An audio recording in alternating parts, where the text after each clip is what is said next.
The best CEO and the best boss or best supervisor is somebody who can see themselves in their employee's seat.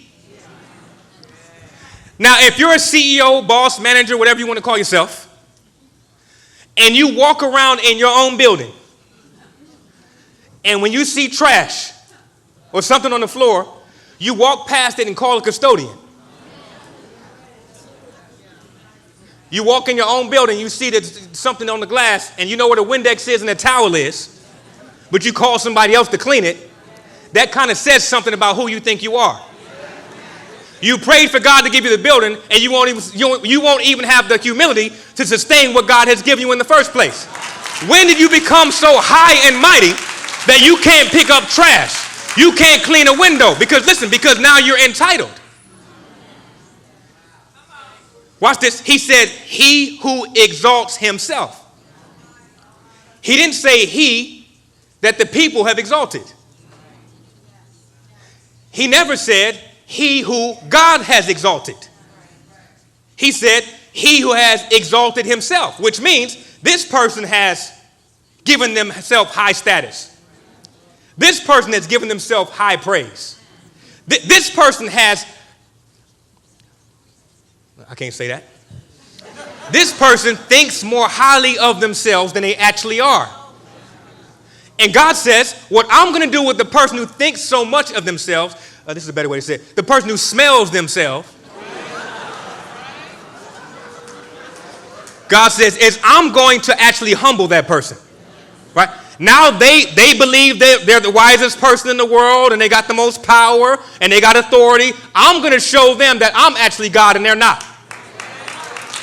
He says, I'm going to bring you down low. But watch this. Then he says that the person who humbles themselves, the person who understands where God has placed them, but they're willing to see themselves in a lower status to help other people, I'm going to actually exalt that person. I'm going to bless that person. I'm going to advance that person. The one who is humble, here it is. Listen, they only bless people when other people can see it. But the word of God says, what you do privately, I'll reward you openly. I wonder if there's anybody in here willing to give God praise. Listen, because you're willing to serve somebody else. You're willing to aid somebody and help somebody do better than they did before. Watch this. Then he says, he who humbles himself, God will exalt them.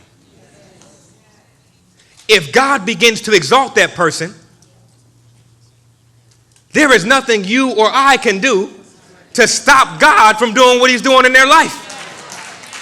But the person who smells themselves, you got to be careful because the devil will make it seem like you have success when you really don't.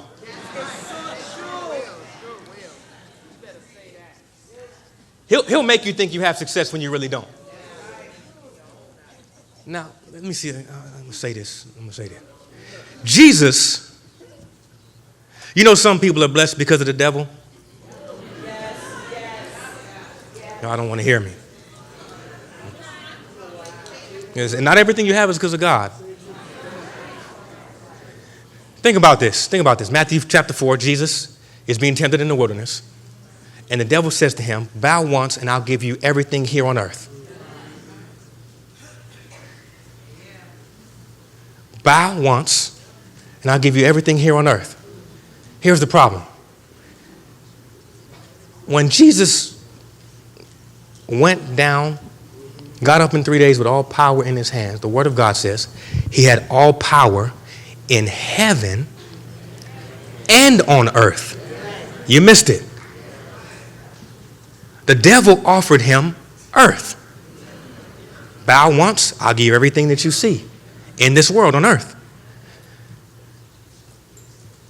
Jesus got up with all power in heaven and earth, which means what the enemy was going to offer him was less than what God had for him.